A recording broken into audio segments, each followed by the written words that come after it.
Astronomers ने solar system में एक ऐसा सुपर हाईवे खोज निकाला है जिसके यूज़ से हम काफ़ी तेज़ी से दूसरे प्लैनेट्स तक पहुंच सकते हैं, वो भी काफ़ी एफिशिएंट वे में।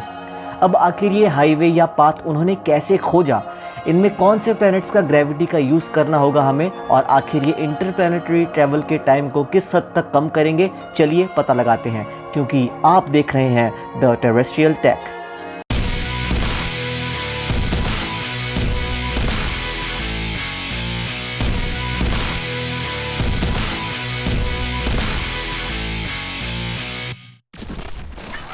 हम रहते हैं एक छोटे से प्लैनेट में जिसका नाम हमने रखा है धरती, और ये कॉस्मोस में एक छोटे बिंदु के बराबर भी नहीं है, क्योंकि यूनिवर्स में सारी चीज़ें इतनी दूर दूर हैं कि अगर हम अपने सबसे करीब के तारे की तरफ देखें तो वो भी हमसे 4.3 लाइट ईयर्स की दूरी पर मौजूद है।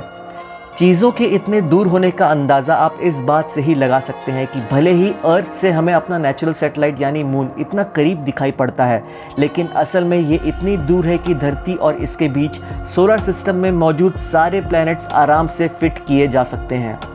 और क्योंकि अभी हम एक नई और ग्रोइंग सिविलाइजेशन है, इसलिए हमें दूसरे स्टार्स तक ट्रैवल करने से पहले खुद के सोलर सिस्टम में मौजूद नेबरिंग प्लैनेट्स तक जाकर स्टडी करनी होगी।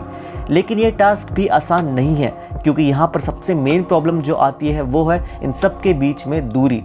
आज हमारे पास जो बेस्ट रॉकेट्स मौजूद हैं, उनके यूज़ से भी अगर हम सिर्फ हमारे सोलर सिस्टम में ट्रैवल करने की बात करें तो भी हमें काफ़ी ज़्यादा टाइम लगेगा एक पॉइंट से दूसरे पॉइंट तक पहुँचने में। और इसी प्रॉब्लम को सॉल्व करने के लिए एस्ट्रोनॉमर्स कई सालों से लगे हुए थे। फाइनली ऐसा लग रहा है कि इसका एक बहुत ही बेहतरीन सॉल्यूशन मिल गया है, और वो है सोलर सिस्टम का खुद का पहले से डिज़ाइन किया हुआ एक सुपर हाईवे। इसे सुपर हाईवे इसलिए कहा जा रहा है क्योंकि इसके यूज़ से हम नेपट्यून, जो कि आखिरी प्लैनेट है सन से, वहाँ तक जुपिटर से पहुँचने में महज हमें 10 साल लगेंगे। ये एक ऐसा इनविजिबल स्ट्रक्चर है जो कि सोलर सिस्टम में मौजूद डिफरेंट प्लैनेट्स के ग्रेविटेशनल फोर्स से इंटरेक्शन होने के कारण बना है। इनको ढूंढना कभी भी आसान नहीं था हमारे लिए। इसके लिए हमने यूज़ किया ऑब्जर्वेशनल और सिमुलेशन से ली गई डेटास को, और साथ ही स्पेस में कैसे कॉमेट्स और एस्ट्रॉइड्स मूवमेंट कर रहे हैं इस बात को भी, जिससे कि ये बात सामने आई कि ये सुपर हाईवे बना है ढेर सारे इनविजिबल आर्चेस से, जिसे स्पेस मैनिफोल्ड कहा जाता है, और हर प्लैनेट का अपना खुद का एक स्पेस मैनिफोल्ड होता है। एस्ट्रोनॉमर्स ने इस डिस्कवरी के लिए सोलर सिस्टम में लाखों ऑर्बिट्स का न्यूमेरिकल डेटा तैयार किया और कैलकुलेट किया कि ये ऑर्बिट्स मैनिफोल्ड्स के साथ कैसे फिट होते हैं, जिनमें वीनस से लेकर नेपट्यून तक, यानी इन सारे 7 प्लैनेट्स के मैनिफोल्ड को कंसिडर किया गया था। स्टडी के बाद पता चला कि सबसे अच्छा आर्च जो बन रहा है वो लिंक करता है जुपिटर से।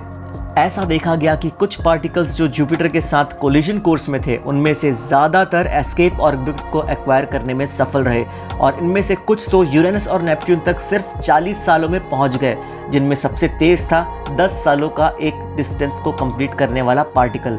जुपिटर का इतना ज़्यादा इन्फ्लुएंस होना कोई सरप्राइज की बात नहीं है, क्योंकि ये सोलर सिस्टम में सूरज के बाद दूसरा सबसे मैसिव ऑब्जेक्ट है, इसलिए इसकी ग्रेविटी का यूज़ हम बखूबी कर सकते हैं। और इससे हमें ये भी समझने में आसानी होगी कि कॉमेट्स और एस्ट्रॉइड्स कैसे इनर सोलर सिस्टम में मूव करते हैं, और इनमें से किससे धरती को खतरा हो सकता है। इसलिए इस सुपर हाईवे से आने वाले वक्त में बहुत फ़ायदा उठाया जा सकता है। अब चाहे हम इसे टाइटन तक जाने के लिए यूज़ करें या यूरोपा तक, ये तो वक्त ही बताएगा कि फ्यूचर में क्या होता है।